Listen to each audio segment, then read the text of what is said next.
On a quiet Tuesday morning in downtown Chicago, the streets were alive with the usual buzz of activity. People hurried to their offices, cars honked impatiently at traffic lights, and the crisp autumn air carried the faint scent of coffee from nearby cafes. Among the crowd, a man named Jack Miller walked casually toward a high-end car dealership. His appearance was simple. He wore a pair of faded jeans, a plain leather jacket, and sneakers that looked like they had seen better days. To anyone passing by, he seemed like just another average guy, perhaps stopping by to dream about luxury cars he couldn't afford. The dealership itself was an impressive sight. Its glass walls sparkled under the morning sun, reflecting the sleek lines of expensive vehicles parked inside. Expensive sports cars sat gleaming under spotlights, their polished surfaces practically begging for attention. Posters advertising the latest models adorned the walls, promising speed, style, and status. It was the kind of place where people came not just to buy a car, but to make a statement about who they were, or who they wanted to be. Jack pushed open the glass door and stepped inside. The moment he entered, he felt the weight of dozens of eyes on him. Salespeople in sharp suits glanced up briefly before turning away, dismissing him almost instantly. A young woman behind the reception desk, her blonde hair perfectly styled, and her nails painted a shiny red, barely looked up from her phone as she greeted him. "Can I help you?" she asked, her tone polite but distant, as if she were reciting a line she'd said 1,000 times before. Jack nodded and approached the desk. "Yes, I'm looking for some information about one of your new arrivals," he said, his voice calm and friendly. "I heard you have a limited edition sports car here, and I wanted to learn more about it." The receptionist, whose name tag read Lisa, didn't even bother to hide her disinterest. She flicked her gaze over Jack's casual outfit, taking in the worn edges of his jacket and the scuffed toes of his sneakers. In her mind, she had already decided what kind of customer he was, or rather wasn't. "You'll need to wait outside until someone is available," she replied curtly, her fingers still tapping away on her phone screen. "We're busy with other clients right now." For a moment, Jack stood there unsure how to respond. He wasn't used to being treated this way. As one of the wealthiest men in the country, he was accustomed to respect, or at least basic courtesy. But today, dressed in jeans and a jacket, he was just another face in the crowd. And Lisa, along with the rest of the staff, clearly didn't see him as someone worth their time. Rather than argue, Jack stepped back and leaned against the wall near the entrance. From his vantage point, he could observe the chaos unfolding around him. The showroom was bustling with activity, though not all of it was productive. A group of salespeople gathered around a wealthy-looking couple who were admiring a bright red Ferrari. The husband, wearing an expensive watch and tailored suit, gestured animatedly as he discussed the car's features with the salesperson. His wife, equally well-dressed, nodded along, occasionally brushing her hand across the car's glossy surface. The sales team fawned over the couple, laughing at their jokes and offering them bottled water as if they were royalty. Meanwhile, other customers wandered through the showroom, ignored by the staff. An older man in a modest coat lingered near a row of sedans, glancing hopefully at the salespeople but receiving no acknowledgement. A young couple holding hands stood by a display of SUVs, whispering to each other as they waited for someone, anyone, to approach them. Jack watched all of this unfold with a mixture of amusement and disappointment. He knew how these places worked. The staff sized up every person who walked in, deciding within seconds whether they were worth their time. If you didn't look rich enough, you might as well be invisible. It was a harsh truth, but one he had encountered many times before. That didn't mean he liked it. As he observed the scene, Jack couldn't help but overhear snippets of conversation among the sales team. One of them, a tall man with slicked back hair and a smug grin, turned to his colleagues and pointed in Jack's direction. "Who does this guy think he is?" he said loudly enough for Jack to hear. "Walking in here, dressed like he's going to a barbecue." The comment earned a few chuckles from the group. Another employee, a woman with perfectly straightened hair and a clipboard tucked under her arm, joined in. "Probably just some loser trying to live out his midlife crisis fantasy," she said, rolling her eyes. Her words stung, though Jack did his best to keep his expression neutral. He reminded himself that these people didn't know anything about him. They were making assumptions based on appearances, and in doing so, they were missing the bigger picture entirely. Minutes ticked by, and still no one approached Jack. He checked his watch, then glanced toward Lisa at the reception desk. She was scrolling through social media, completely oblivious to the growing number of neglected customers in the showroom. Jack sighed inwardly. He hadn't planned to cause trouble when he walked in that morning. All he wanted was to ask a few questions about a car he found intriguing. But now, standing there unnoticed and insulted, he began to reconsider his options. By the time 20 minutes had passed, Jack had made up his mind. He wasn't going to waste any more of his time in a place where respect was conditional and professionalism was clearly lacking. As he prepared to leave, however, he noticed the dealership manager heading in his direction. The man, whose name tag identified him as Kevin, looked irritated as he approached Jack. "Excuse me, sir," Kevin said, his tone firm and slightly accusatory. "Can I help you with something?" Jack smiled faintly, his patience wearing thin, but his resolve stronger than ever. "Actually, yes," he replied. I came here interested in buying a car, one of those new models you've been advertising heavily. But after being told to wait outside and witnessing your team's treatment of others, I've changed my mind." Without waiting for a response, Jack reached into his pocket and pulled out his phone. What happened next would change everything, not just for Jack, but for everyone in the dealership. Jack's calm demeanor didn't waver as he placed the call. He spoke briefly into his phone, his voice low but clear. "Send them in," he said simply before hanging up. The dealership manager, Kevin, looked confused, his brow furrowed as he tried to piece together what was happening. Before he could ask any questions, the glass doors of the showroom swung open. Two sharply dressed individuals entered, their presence immediately commanding attention. They carried sleek black briefcases and moved with an air of authority that made everyone stop what they were doing. The room fell silent. The salespeople, who had been laughing moments ago, now stood frozen, unsure of what to make of the sudden intrusion. Customers paused mid-conversation, turning their heads to see who had arrived. Even Lisa at the reception desk put down her phone, her curiosity getting the better of her. The two newcomers walked directly to Jack, nodding respectfully as they introduced themselves. "Good morning, Mr. Miller," one of them said, his tone formal and polished. "We're here as you requested."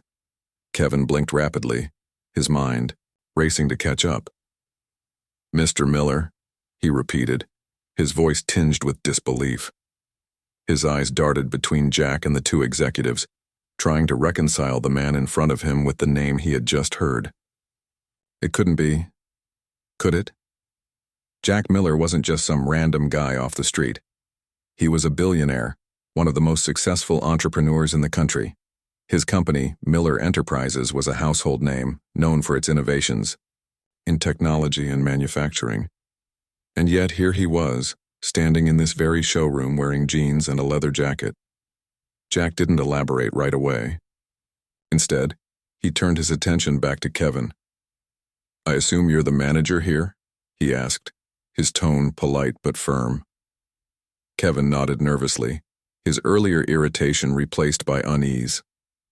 "Yes, sir," he replied, his voice cracking slightly, under the pressure. "Is there something I can assist you with?" Jack crossed his arms and took a deep breath. "Let me explain why I'm here," he began, his words slow and deliberate. "When I walked in today, I was interested in purchasing a car, one of your limited edition models. But instead of being greeted professionally, I was told to wait outside." He glanced pointedly at Lisa, who shrank back behind her desk, her face flushed with embarrassment. "While I waited, I observed how your team treated other customers, or, rather, how they ignored them. And then I overheard some of your employees mocking my appearance." At this, Jack's gaze shifted to the group of salespeople gathered near the Ferrari. Greg, the tall man with slicked back hair, swallowed hard, suddenly aware that he was the subject of Jack's scrutiny. Sarah, the woman with the clipboard, avoided eye contact altogether, her earlier confidence nowhere to be found. Jack continued, his voice steady but carrying an unmistakable edge. This isn't just poor customer service, it's unprofessionalism at its worst.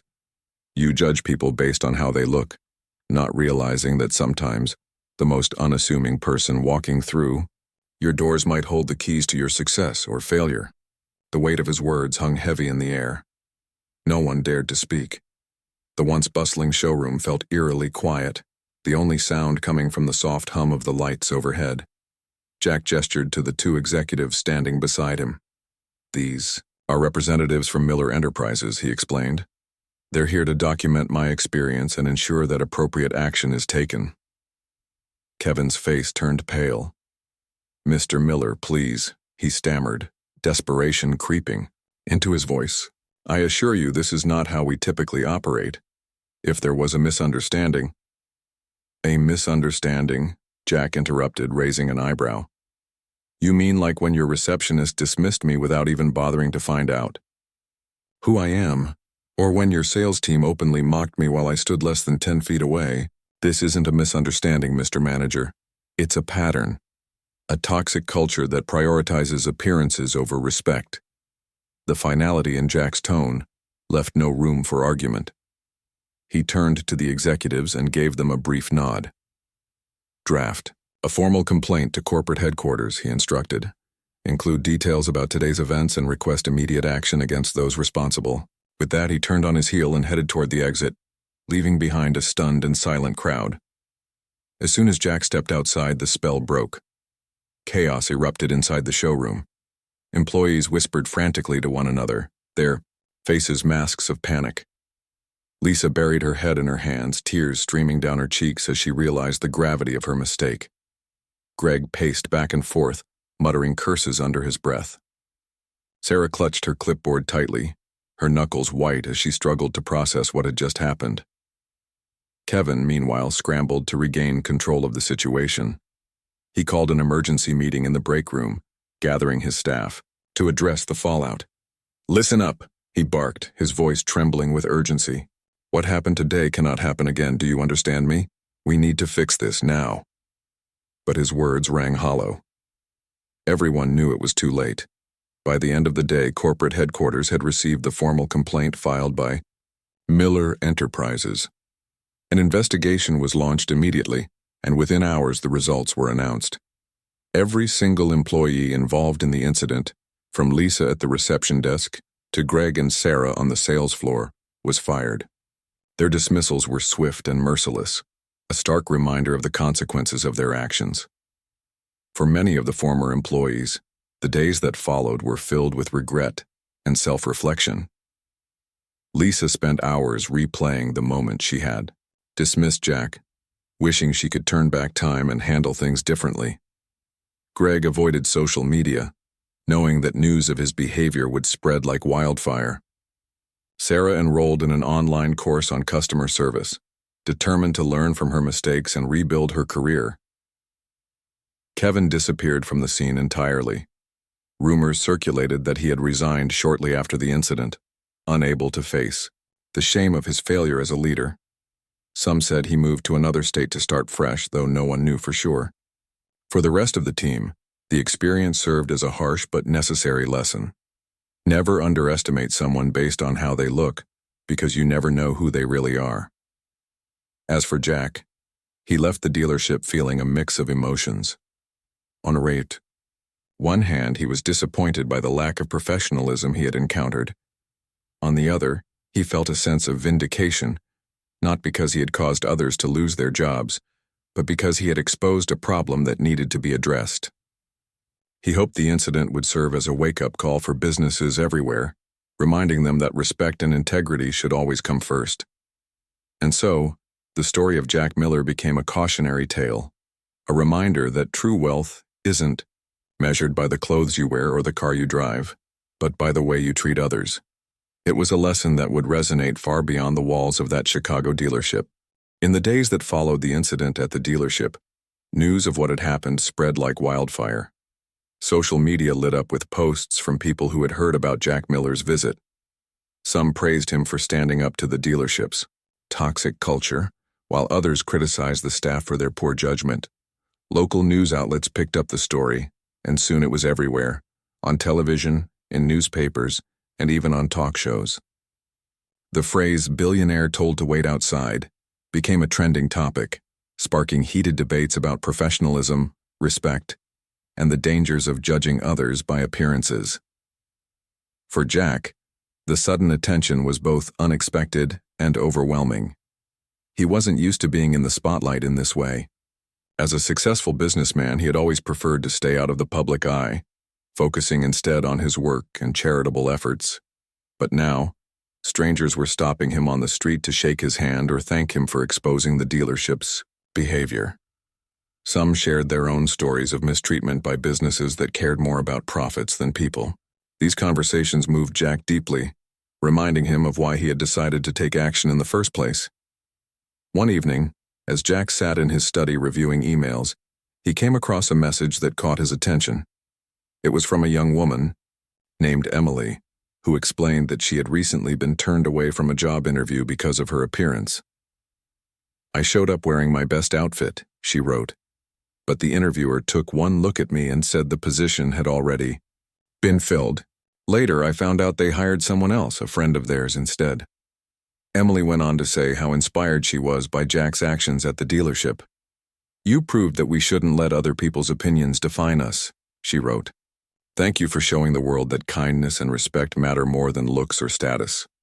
Jack read the email several times, feeling a mix of emotions. He thought about all the people like Emily, hardworking individuals who faced discrimination simply because they didn't fit someone else's idea of success. He realized that his experience at the dealership was just one example of a much bigger problem. If he truly wanted to make a difference, he couldn't stop there. This realization sparked an idea that would change lives far beyond his own. The next morning, Jack called a meeting with his team at Miller Enterprises. When everyone was seated in the conference room, he stood up and addressed them.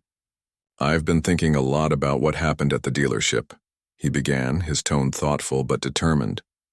"It made me realize something important. Businesses need to do better when it comes to treating people with respect. And if no one is willing to lead the charge, then maybe it's time we step up and show them how it's done." His team listened intently as Jack outlined his plan. He proposed creating a foundation dedicated to promoting ethical practices in customer service industries. The foundation would fund workshops, seminars, and training programs designed to teach employees the value of empathy, humility, and professionalism.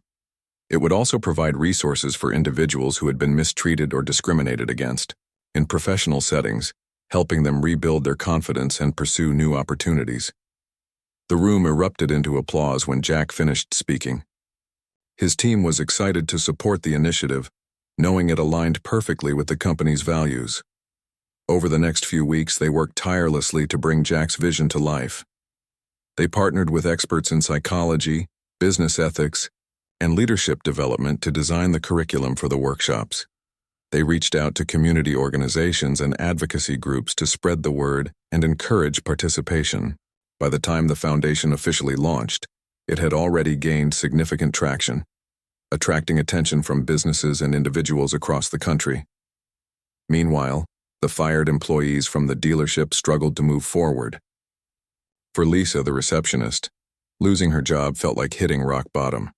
She had always prided herself on being good at her work, but now she questioned whether she deserved any of the praise she had received in the past. Every rejection letter she received after applying for new positions only reinforced her doubts. One night, sitting alone in her apartment, she broke down in tears. "What have I done?" she whispered to herself, replaying the moment she had dismissed Jack over and over in her mind. Greg, the salesman who had mocked Jack, faced similar challenges. Once confident and outgoing, he now found himself avoiding social situations altogether. He stopped going to the gym, stopped answering calls from friends, and spent most of his days scrolling through job listings online. Each application he submitted ended in disappointment, leaving him increasingly frustrated and defeated. "No one wants to hire me," he muttered bitterly one afternoon, slamming his laptop shut. "They probably saw what happened on the news and decided I'm not worth the risk."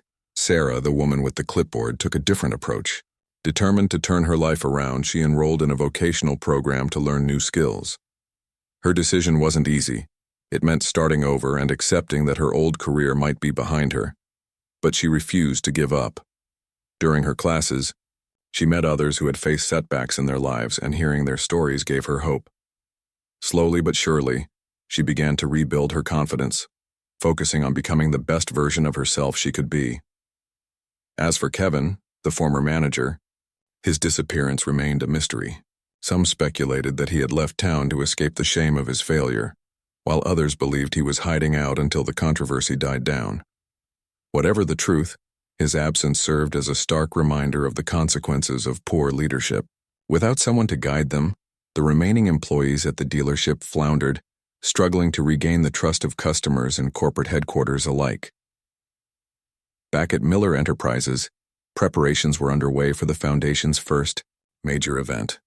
Jack had invited local business owners, educators, and community leaders to attend a seminar focused on fostering respectful workplace cultures. The response was overwhelming. Hundreds of people signed up to participate, eager to learn from Jack's experiences and insights. On the day of the event, Jack stood backstage reviewing his notes one last time. He felt a surge of nervous energy as he listened to the murmur of voices filling the auditorium. When it was finally time to speak, he walked onto the stage to thunderous applause. The audience greeted him with smiles and cheers, their admiration evident in every corner of the room. "Thank you all for being here today," Jack began, his voice warm and steady. "When I walked into that dealership a few weeks ago, I never imagined it would lead to this moment. But sometimes life gives us opportunities to grow, to reflect on our mistakes, and use them as stepping stones towards something greater." He paused, letting his words sink in before continuing. "Respect isn't just a nice thing to have, it's essential. It's the foundation of trust, the cornerstone of strong relationships, and the key to success in any industry. If we want to build a better future, we need to start by treating each other with dignity and understanding." By the end of his speech, the audience was on their feet, applauding loudly. Many approached Jack afterward to thank him personally, sharing how his words had resonated with them. One man, a restaurant owner, told Jack how he planned to implement some of the ideas discussed during the seminar into his own business. "You've given me a new perspective," he said sincerely. "I won't forget it." As Jack left the auditorium that evening, he felt a deep sense of fulfillment.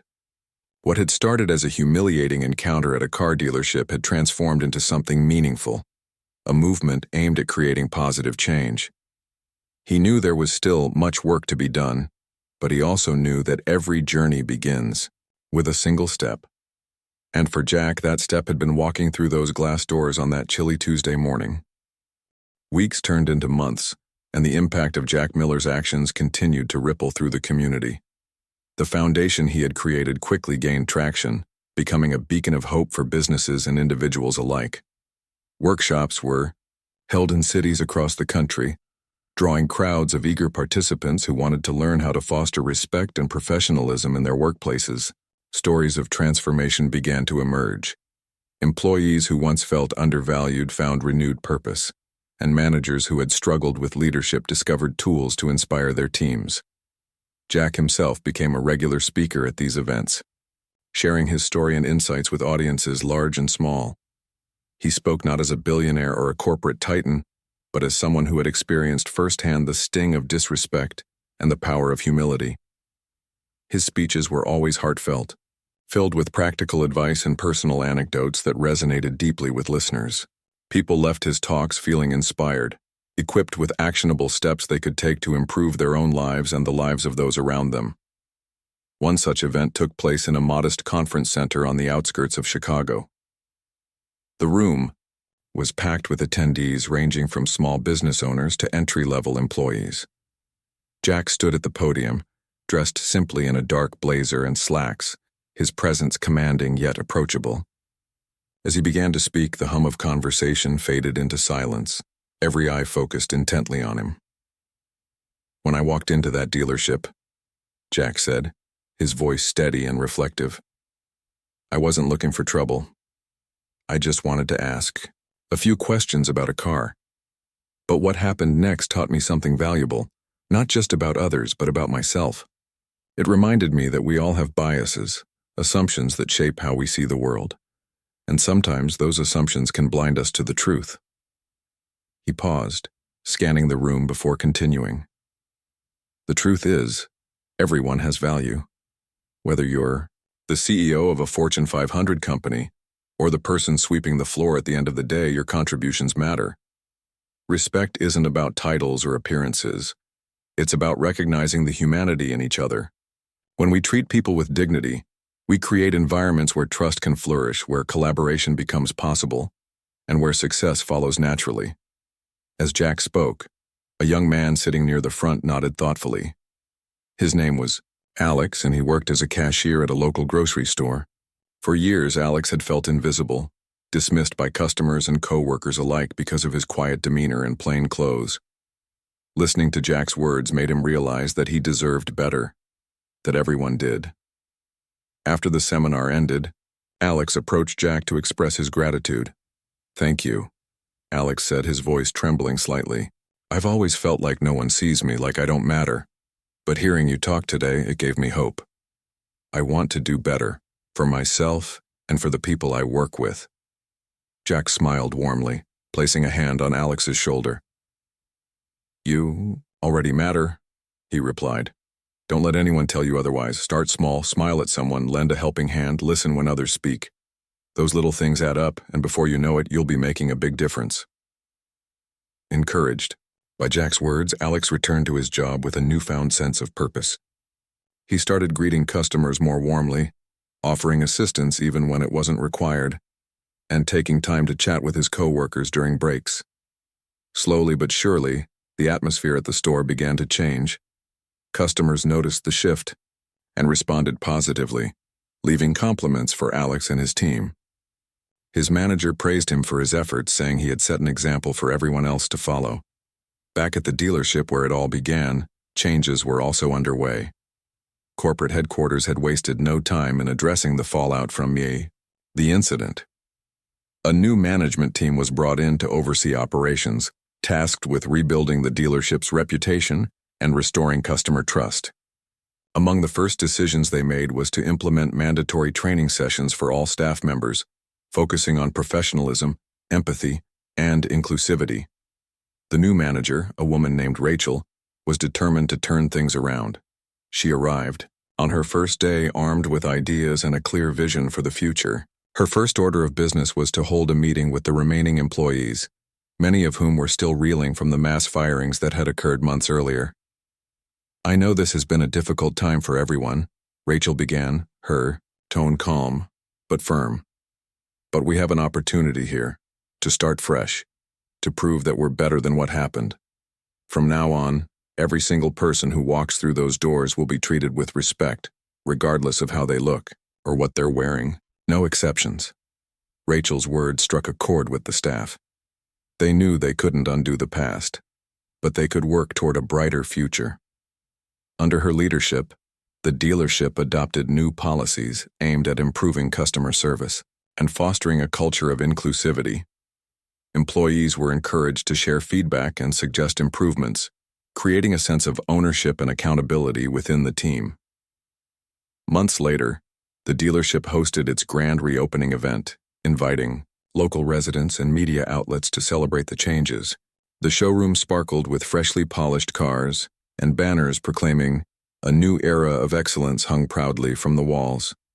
Guests were greeted warmly by smiling staff members, eager to showcase their revamped approach to customer care. Part of the celebration, Rachel invited Jack Miller to attend as a guest speaker. Though hesitant at first, he wasn't sure how his presence would be received. Jack ultimately agreed, seeing it as an opportunity to reinforce the lessons he had been promoting through his foundation. When he arrived at the dealership that evening, he was greeted with applause. The same space that had once dismissed him now filled with admiration and respect. During his speech, Jack reflected on the journey that had brought him back to this place. "When I left here months ago," he said, "I didn't think I'd ever return. But standing here tonight, I see a team that's committed to doing better, not just for themselves, but for their customers. That takes courage, and I commend you for it." His words resonated deeply with the audience, many of whom had followed the story closely since its inception. As the event drew to a close, Rachel approached Jack to thank him personally. "What you did changed everything for us," she said sincerely. "It forced us to confront our flaws and strive for something greater. We owe you a debt we can never fully repay." Jack shook his head, a humble smile on his face. "You don't owe me anything," he replied. "All I did was shine a light on what needed fixing. The real credit goes to you and your team for having the courage to grow and improve." As Jack left the dealership that night, he felt a profound sense of closure. What had started as a moment of humiliation had transformed into a catalyst for change, not just for the dealership, but for countless others whose lives had been touched by the foundation he had built. He knew there would always be challenges ahead, moments when people forgot the importance of respect and kindness. But he also knew that progress was possible, one step at a time. And so, Jack Miller's story became more than just a cautionary tale. It became a testament to the power of humility, empathy, and the belief that everyone deserves to be seen for who they truly are. As the months passed, Jack Miller's foundation continued to grow, reaching more people than he had ever imagined. The workshops and seminars became a staple in communities across the country, drawing participants from all walks of life. Business owners, employees, and even students attended these events, eager to learn how to create environments rooted in respect and understanding. The Foundation's message was simple but powerful. Everyone matters, and treating others with dignity isn't just good ethics, it's good business. Jack himself remained deeply involved in the Foundation's work. He traveled frequently, speaking at events and meeting individuals whose lives had been transformed by the lessons they had learned. Each interaction reinforced his belief that change was possible, no matter how entrenched old habits might seem. He often found himself reflecting on his own journey, remembering the day he walked into that dealership and how it had sparked something far greater than he could have anticipated. One crisp autumn morning, Jack received an email that caught his attention. It was from a woman named Maria, who owned a small family restaurant in a struggling neighborhood. In her message, she explained how attending one of the Foundation's workshops had inspired her to rethink the way she ran her business. "I used to think success meant making as much money as possible," she wrote. "But your seminar taught me that true success comes from taking care of the people around you, your customers, your employees, and your community." Maria went on to describe the changes she had implemented since the workshop.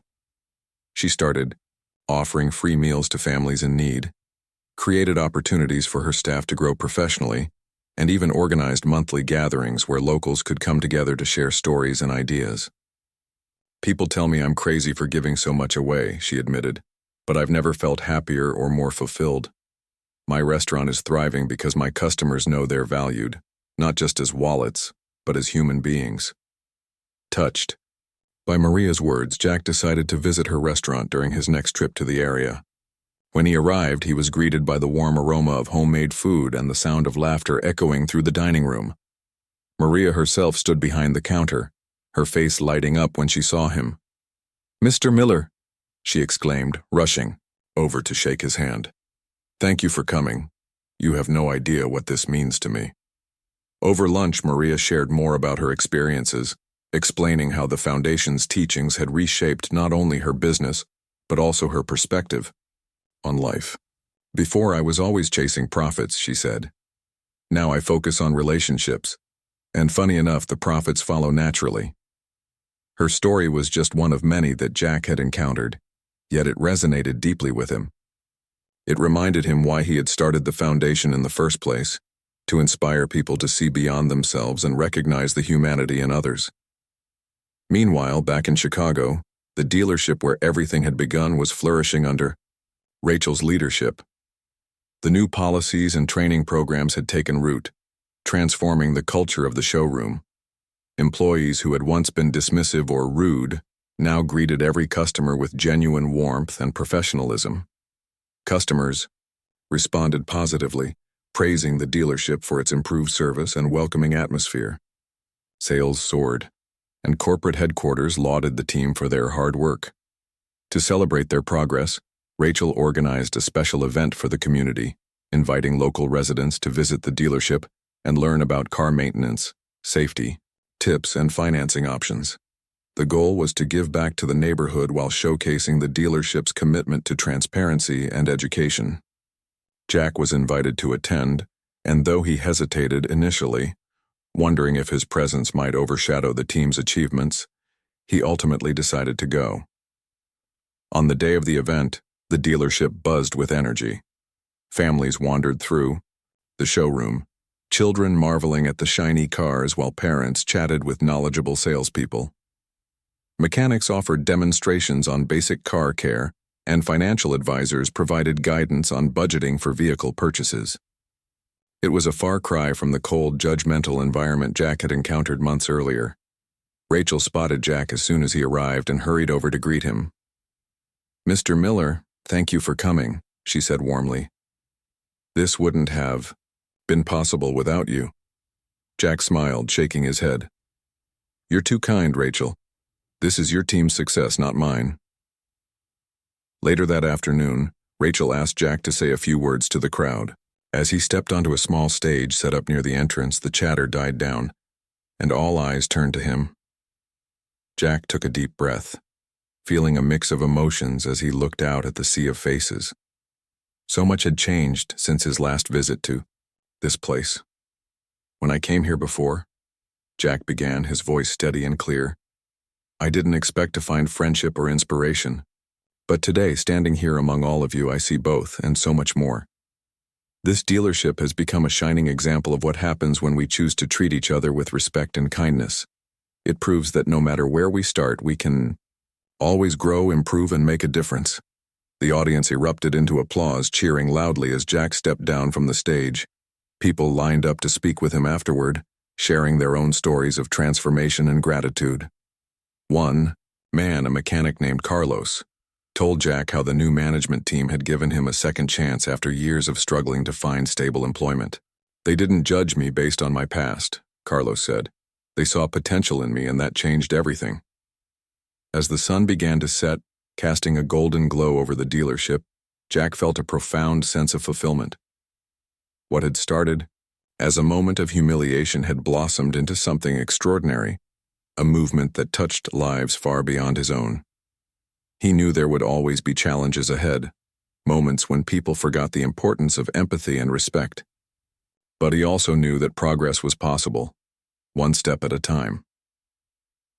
That evening, as Jack drove home, he reflected on the journey that had brought him here. He thought about Maria, Rachel, Carlos, and countless others whose lives had been transformed by the Foundation's work. He thought about the fired employees from the dealership, wondering how they were doing now. Though their actions had hurt him, he hoped they had found ways to grow and learn from their mistakes. Above all, Jack felt grateful for the opportunity to make a difference for the people who had supported him along the way, and for the reminder that true wealth wasn't measured by money or possessions, but by the impact we have on the world around us. As he pulled into his driveway and stepped out of his car, he smiled to himself, knowing that the best was yet to come. And so, Jack Miller's story continued, not as a tale of revenge or triumph, but as a testament to the power of humility, empathy, and the belief that everyone deserves to be seen for who they truly are. It was a lesson that would resonate for years to come, inspiring countless others to follow in his footsteps and create positive change in their own corners of the world. As the years went by, Jack Miller's Foundation became a household name, synonymous with respect, empathy, and positive change. The ripple effects of his actions extended far beyond the initial incident at the dealership, touching lives in ways he could never have predicted. Schools began incorporating lessons from the Foundation into their curriculums, teaching students the importance of treating others with kindness and understanding. Businesses large and small adopted its principles, transforming not only their workplaces but also the communities they served. Jack himself remained a humble figure despite the widespread recognition. He continued to travel, speak, and connect with people from all walks of life, always emphasizing that the Foundation's success wasn't about him, It was about the collective effort of everyone who embraced its message. "I'm just one person," he often said during interviews. "The real heroes are the ones out there making a difference every day." One spring afternoon, Jack received an invitation that caught him off guard. It was from a group of former employees of the Chicago dealership, the very same individuals who had been fired after his visit years earlier. They were hosting a community event aimed at giving back to the neighborhood, and they wanted Jack to attend as a guest of honor. At first, Jack hesitated. He wasn't sure how he would be received, or whether it was appropriate for him to participate. But curiosity got the better of him, and he decided to go. When Jack arrived at the event, he was greeted by a scene unlike anything he had expected. The space was filled with laughter, music, and the aroma of freshly grilled food. Booths lined the area, offering free resources like job training workshops, financial counseling, and even clothing donations for families in need. Volunteers bustled about, helping guests navigate the offerings and ensuring everyone felt welcome. Standing near the entrance was Greg, the salesman who had once mocked Jack's appearance. Now dressed in a simple t-shirt and jeans, Greg looked nervous but determined as he approached Jack. "Mr. Miller," he said, extending his hand. "Thank you for coming. This means a lot to us." Jack shook his hand firmly, noting the sincerity in Greg's voice. "It's good to see you again," he replied. "Tell me about what you've been doing." Greg explained that after losing his job at the dealership, he had struggled to find stable employment. Eventually, he enrolled in a program offered by Jack's foundation, which helped him develop new skills and regain confidence. Today, he worked as a mentor for others facing similar challenges, using his experiences to guide them toward brighter futures. "That day at the dealership changed everything for me," Greg admitted. "At first I hated you for it, but now I realize it was exactly what I needed, a wake-up call." Lisa, the receptionist who had dismissed Jack so casually, was also present. She volunteered at a booth providing career advice to young professionals. When she saw Jack, she walked over, her expression a mix of gratitude and regret. "I owe you an apology," she said softly. "What I did was wrong, and I've spent these past few years trying to make amends. Thank you for showing me that I can do better." Jack nodded, offering her a warm smile. "We all make mistakes," he said. "What matters is what we do. Afterward, you've clearly grown, and that's something to be proud of." Sarah, the woman with the clipboard, ran a booth focused on promoting inclusivity in the workplace. She shared stories of how she had worked with local businesses to create environments where everyone felt valued and respected. "Your foundation gave me tools I didn't know I needed," she told Jack. "Now I get to pass them on to others." As the day wore on, Jack found himself deeply moved by the transformations he witnessed. These were the same people who had once treated him with disdain, yet here they were, dedicating their time and energy to helping others. It was a powerful reminder that people are capable of change when given the opportunity, and that forgiveness and growth go hand in hand. Later that evening, as the event drew to a close, Greg took the stage to address the crowd. His voice trembled slightly as he began to speak. "A lot of you know what happened here a few years ago," he said. "Some of you might even think we deserved it. And honestly, we did. We messed up big time. But instead of holding on to anger, Mr. Miller chose to teach us a lesson, not through punishment but through example." He paused, looking directly at Jack, who stood quietly near the back of the room. "Because of him, we learned that respect isn't conditional, that everyone deserves a second chance, and that the way we treat others defines who we are, not the other way around." The audience erupted into applause, their cheers echoing through the night air. Afterward, as Jack prepared to leave, Greg handed him a small plaque engraved with a simple message: "Thank you for believing in us." Jack accepted it with a nod, feeling a lump rise in his throat. He realized that this moment, this act of gratitude and redemption, was the true culmination of everything he had worked for. In the months and years that followed, Jack continued to champion the values of respect and empathy, knowing that the journey was never truly finished. The foundation expanded internationally, reaching countries and cultures eager to embrace its teachings. Stories poured in from around the globe, each one a testament to the enduring power of kindness and humility. For Jack, the experience reinforced a truth he had long believed, that no matter how wealthy or successful someone might be, the greatest legacy lies in the impact they have on others. Money could buy cars, houses, and luxuries, but it couldn't buy trust, connection, or purpose. Those things came from treating people with dignity and recognizing the inherent worth in every individual. On quiet evenings, Jack would sit in his study, reflecting on the path that had brought him here. He thought about the dealership, the foundation, and the countless lives that had intersected with his own. He thought about Maria, whose restaurant had become a cornerstone of her community, Rachel, whose leadership had turned the dealership into a model of excellence, and Greg, Lisa, and Sarah, who had turned their failures into opportunities for growth. Above all, Jack felt grateful, not just for the successes, but for the challenges that had shaped him along the way. He knew that without those moments of adversity, he might never have discovered the depth of his own resilience or the capacity of others to change. And so, Jack Miller's story became more than just a tale of a billionaire who taught a car dealership a lesson. It became a reminder that true power lies not in wealth or influence, but in the ability to inspire others to be their best selves. It was a lesson that transcended borders, industries, and generations, proving that even the smallest acts of kindness could spark extraordinary change. As Jack closed his eyes that night, he smiled to himself, knowing that the work was far from over, but that the world was already a little brighter because of it.